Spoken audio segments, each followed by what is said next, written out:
Halo semuanya, aku Gilang, pelajar dari SMK Eswira Informatika Global.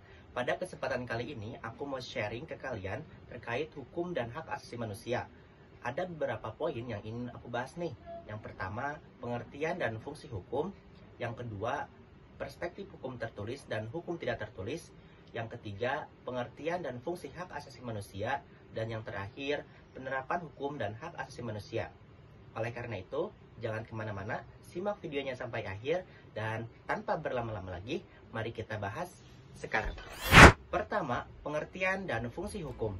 Menurut Ernest Utrecht, hukum adalah himpunan petunjuk hidup, baik perintah atau larangan, yang mengatur tata tertib dalam suatu masyarakat yang seharusnya ditaati oleh anggota masyarakat, dan jika dilanggar dapat menimbulkan tindakan dari pihak pemerintah dari masyarakat itu. Hukum berfungsi untuk mengatur tingkah laku manusia, menentukan mana yang dapat dilakukan dan mana yang dilarang. Tanpa adanya hukum, manusia akan berperilaku sesuka hati mereka. Oleh karena itu, keberadaan hukum sangatlah penting. Kedua, hukum tertulis dan hukum tidak tertulis. Hukum terbagi ke dalam dua bentuk, yaitu hukum tertulis dan hukum tidak tertulis. Apa sih perbedaannya? Hukum tertulis adalah hukum yang tercantum dalam berbagai peraturan negara. Contohnya, Undang-Undang Dasar 1945 dan KUHP. Sedangkan hukum tidak tertulis adalah norma atau peraturan yang tidak tertulis yang sudah digunakan oleh warga dalam kehidupan sehari-hari. Contohnya, hukum adat. Hal tersebut sangatlah penting bagi masyarakat karena mengatur setiap warga negaranya agar taat pada hukum dan berusaha untuk menghindari setiap perbuatan yang melawan hukum yang berlaku. Ketiga, hak asasi manusia. Oke guys, sekarang kita akan membahas apa itu hak asasi manusia. Hak asasi manusia adalah hak yang melekat pada manusia sebagai anugerah Tuhan. Wajib dihormati, dihidupi, dan dilindungi oleh negara, hukum, dan semua orang. Ada beberapa jenis HAM yang diakui secara universal. Di antaranya, hak personal, hak yang berkaitan dengan kebutuhan individu, hak legal, hak yang berkaitan dengan perlindungan hukum, hak sipil dan politik, hak yang berkaitan dengan kebebasan menentukan pilihan politik, hak substansi, hak yang berkaitan dengan sumber daya untuk menunjang kehidupan, dan yang terakhir ada hak ekonomi, sosial, dan budaya.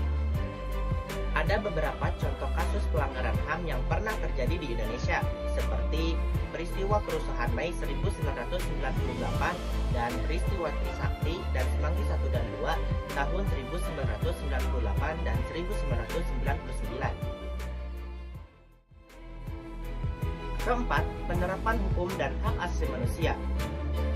Pertama, prinsip-prinsip penegakan hukum yang adil dan transparan. Penegakan hukum yang adil dan transparan adalah dasar dari kepercayaan masyarakat terhadap sistem hukum. Pertama, kepastian hukum. Setiap tindakan hukum harus didasarkan pada peraturan yang jelas, konsisten, dan diterapkan secara merata tanpa diskriminasi. Kedua, kesetaraan di hadapan hukum. Setiap individu harus diperlakukan sama di mata hukum, tanpa memandang status sosial, ekonomi, atau politik. Kedua, peran dan tanggung jawab individu dalam penegakan hak asasi manusia. Penegakan hak asasi manusia bukan hanya tugas pemerintah dan lembaga tertentu saja, tetapi juga tanggung jawab setiap individu. Pertama, meningkatkan kesadaran dan pendidikan. Setiap individu harus berupaya untuk memahami hak-hak asasi manusia dan pentingnya menghormati hak-hak tersebut. Ini bisa dilakukan melalui pendidikan formal maupun informal. Kedua, menghormati hak orang lain. Dalam kehidupan sehari-hari, penting bagi setiap individu untuk menghormati hak-hak orang lain, termasuk hak atas kebebasan berbicara, hak atas privasi, dan hak untuk hidup bebas dari diskriminasi. Ketiga, upaya yang dapat dilakukan untuk mencegah pelanggaran hak asasi manusia. Mencegah pelanggaran hak asasi manusia memerlukan upaya yang kolektif dan sistematis.